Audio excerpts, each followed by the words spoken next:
Coming soon to own on YouTube video and Twitch. DVD. When villains are high key valid. Hold on, let's. All right, so obviously we know a lot of stories. When villains are high key valid. There's stories in sports, movies, TV shows, books. If you read, I don't do that stuff. I don't know how to read. But yeah, dude, there's lore everywhere. And even me and you have some lore. Anyone can have lore. You just gotta go do some trauma. Stories usually have a protagonist, aka the hero, and an antagonist, aka the villain. And in a typical story, the hero is always good, the character of morality, a noble being. And then the villain will be portrayed as some hating ass nigga who just be causing damage because they feel like it, or they might have some weak ass reason, like them losing a race on field day back in 3rd grade, which directly caused them to lose their John to the fastest kid in school. Low key, Hey, I'll become that evil story after kinda that. valid though. I'll be mad at me too, twin, don't worry. But every so often there's a case where the villain hate is truly warranted. Like, they might still be bad, but you can completely understand it. In other cases, the villain was actually the good guy all along, just mad misunderstood. And I got hella examples of these two archetypes in this video. But before we get to that, please. Nah, that video forever funny. That shit. I want to make you Misunderstood. make it feel like it's raining. Examples of these two archetypes in this video. But before we get to that, please sub. We're nearing the 10K goal. So actually, like, yeah, we hit it. Let's go. W man. Thank you. W. Thank you. All right, on to the video. First example, and the most known and common example of this archetype in recent history is Killmonger, which doesn't even take much thinking if you read. Oh no, they did him. They did him dirty. They killed his daddy, tried to hide that shit from him, and then got mad when he came back to collect this shit. The comics or saw the movie. Everything Killmonger did was warranted. Was he a hate-filled ass nigga? Yes, but like, how can you not be after what Wakanda did to his They killed that nigga's daddy in cold blood. pops? The king literally pulled up to him in his father's crib in Oakland and slimed out his dad while he was outside running hoops with the boys. Don't get me wrong, I understand why T'Chaka was upset, because N'Jobu was literally selling vibranium to Claw, which betrayed all of Wakanda and is a big no-no. But instead of dude, he should have just locked him up and took in younger Killmonger because he's innocent and was Wakandan himself. He's your people. What are you doing? And the worst part about this is that N'Jobu was T'Chaka's brother. So you slimed out your blood brother over these crimes and left your nephew out and about in Oakland, California, all alone? That's a death wish. Because what if bro started banging sets? He wouldn't have made it past 25. So Killmonger wanting revenge against Wakanda and making his entire life goal to achieve it is definitely understandable. I messed with Wakanda, but that was some peak hole stuff by T'Chaka. And bro had the nerve to live the rest of his life as if he was some pure loving man. This next That nigga was an evil nigga. I'm just keeping it a buck. one y'all might not see initially, but for real, trust me on this one. That short chef from Ratatouille, yeah. I can see it. Niggas he's just like, it's like when you a boss and like you gotta watch over niggas, you gotta sometimes lay that, like you gotta have backbone. You gotta be that strict nigga to tell niggas no, keep niggas in place. If you too soft, niggas gonna just play. They're gonna play with you. Like they're gonna just run over you. Your name, Chef Skinner. That man was 1000% correct. I don't care what anyone says. I understand the message of Ratatouille is that anyone can reach their goals and pursue their dreams. And they represented this with Remy having a natural ability to cook delicious eats. But like, if we look at this from a real world perspective, not even that, but just a logical perspective, this gotta be the nastiest shit ever. I love 100%. This movie, and it's one of Pixar's best ones. But to act like a rat cooking your dinner isn't nasty as hell would be insane. Remy was throwing down the entire movie when he was controlling the redhead nigga under his hat.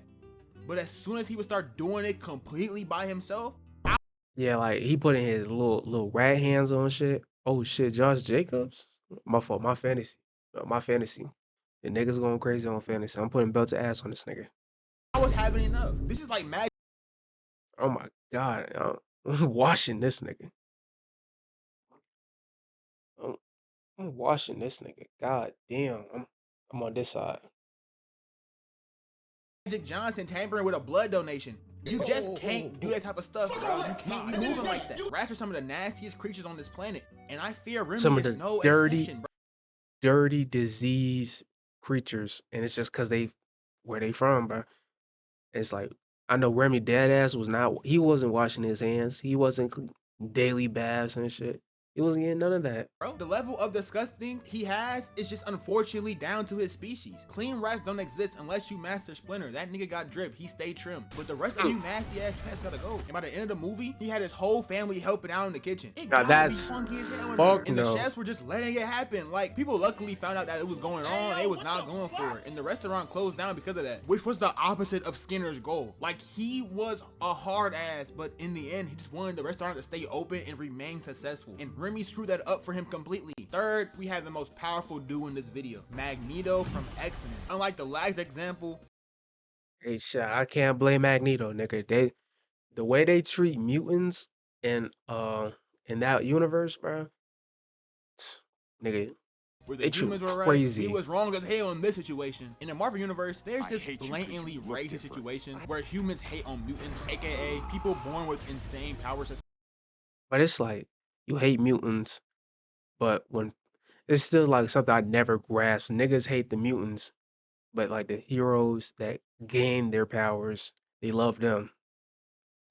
And although a good portion of these mutants save the world from threats time and time again, humans literally don't give a damn. Like, they'll still hate their guts and protest to kill them all. And you can say, well, Teeth, maybe they're just scared of them. They're scared of the mutants.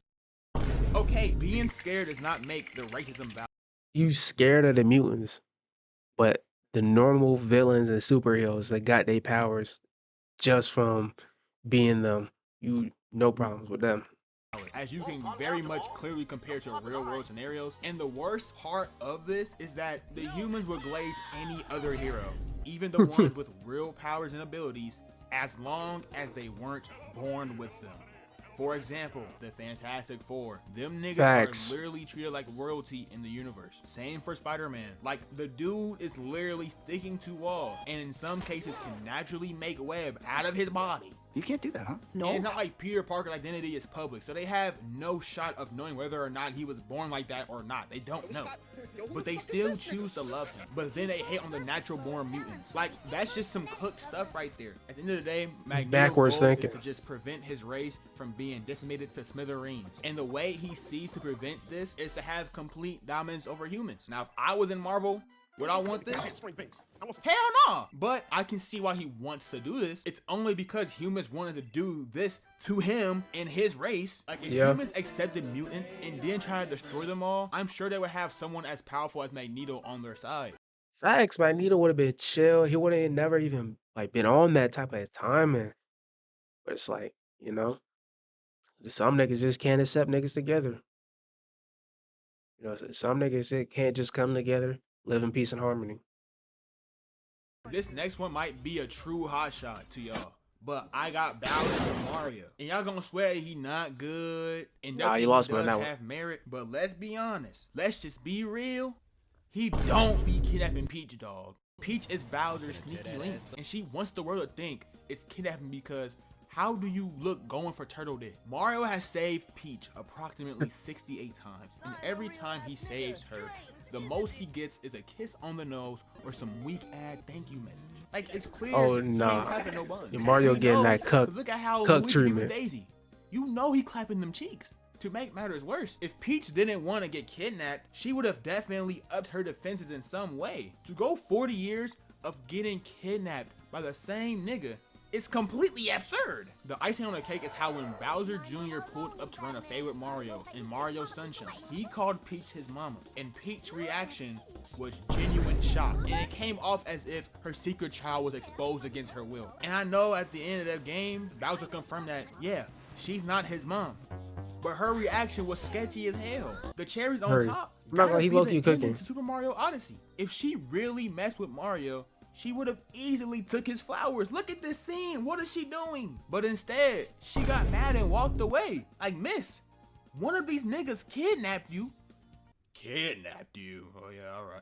And the other one saved you, and you gonna shoo the hero away? She definitely going for Bowser anytime he calls, and Mario just don't have the balls to see it. Luigi probably seeing Low-key on the for side. that nigga on a nightly basis. Like, it's bad out here, bro. It's getting really scary. Bowser not evil for real. He is just in a 40-year situationship that's gone way off the rails. Just like me for real. Next, we got Red Oh Hood. my God. Now, Red Hood. And then A lot of people are starting to switch up. They're starting to say Red Hood doesn't have a good like they barely write Red Hood in a good fashion.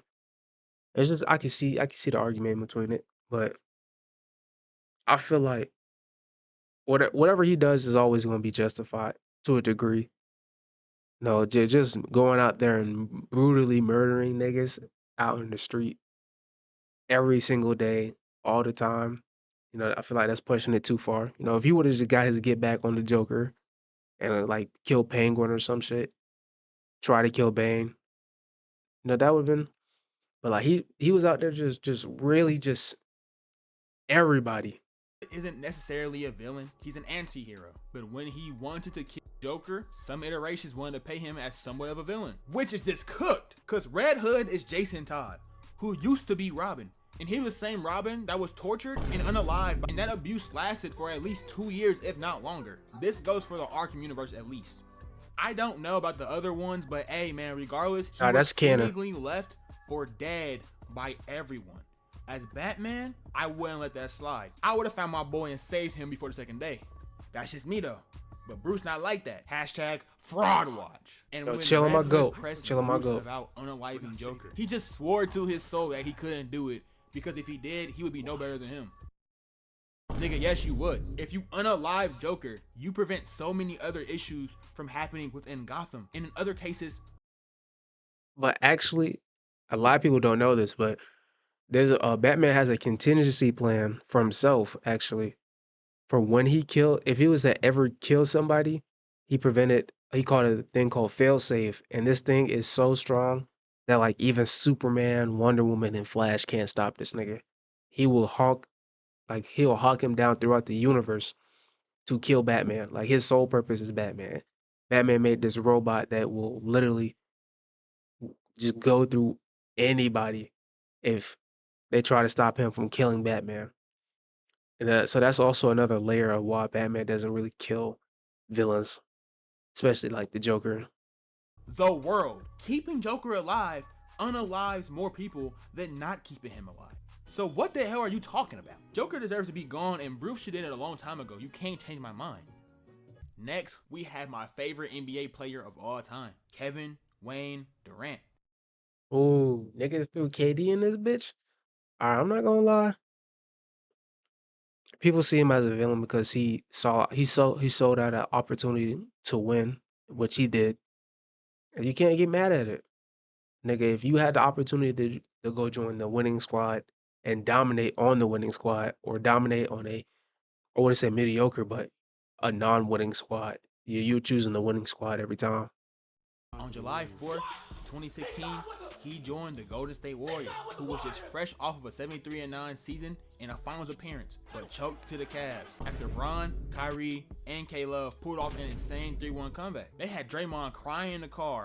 That get back was legendary though. Niggas got Kevin Durant. That get back was legendary. On the way home, calling KD begging to join. And bro, dead ass did it. And what makes it worse is that this same Warriors team beat his OKC team in the same way in the conference finals for the West. Nigga couldn't beat them, so he had to join them. But honestly, looking back, this move was genius. Weak, but genius. Let's be real. KD was the only skillful player for the majority of his OKC tenure. Like, imagine getting a call. Whoa. James Harden, Westbrook, Serge Ibaka. Oh. I know Kendrick Perkins was on that team. I know his sorry ass was on that team. But don't call everybody bums now. He wasn't just balling with nobodies. Hold on. Cause there was a moment in time. This nigga was balling with one of the most promising young teams in the league. Asking to go play with Stephen Curry and then saying no to stick with Russ. I love Russ, but come on, let's be real. Like, no, bruh. KD looked at Russ, sighed at his bit, and packed his bags. He got out of there. Call him disloyal. Hell, call me disloyal for this analogy. I'm not though. I'm mad loyal. Bad Jones hit me up. Must be of age. But I can understand him leaving. This same move got him 2 rings along with 2 finals MVPs. And you can say they're Mickey and they're not real and super team this and that, but there's been other super teams that dominated and never got shat on for it. Plus eventually Didn't this nigga win finals MVP? Make you read my ass, nigga. He best of the best. Nigga, if you go to a super team and be the best on that super team, Mickey read my fucking ass. As time goes on, the way he won won't remember as much, and it'll be more about the fact that he won in general, as it is for most all-time greats. So shut up, ho. Last but not least, we got Caillou. Caillou's Fuck no. Absolutely not. This nigga lost me. reason for being an evil little brat does not need to be studied despite popular belief. It's all because his parents forced him to be bald. Growing up, there was much speculation on why Oh, little brother shit. had no hair. And people came to the conclusion that he had cancer, which is very sad and depressing. But then it was confirmed that he didn't, meaning that this bald ass yee haircut was just his parents being evil and giving him the canon event of the treacherous skin fade, which as an ex-skin Nigga, as a black boy, nigga, that skin fade era was crazy. Nigga, I had like the little peanut, like the back of my head. It was like just a fat ass. Like, God damn. You get in trouble in school, niggas take you to the skin fade. Niggas out here palming your head. Michael Jordan. Gripping, like, just gripping your shit. fade haver is evil and unforgivable. I see why he wants to do the stuff he do now. Like, everyone else in the fam got full heads of hair except for him. Even his pops don't got that weak ass fade, bro. Whoa! You know, tell me how you feel down below though. I'm just saying. Why you standing on by yourself? Those shoes are made for dancing with someone else. Why don't we move on?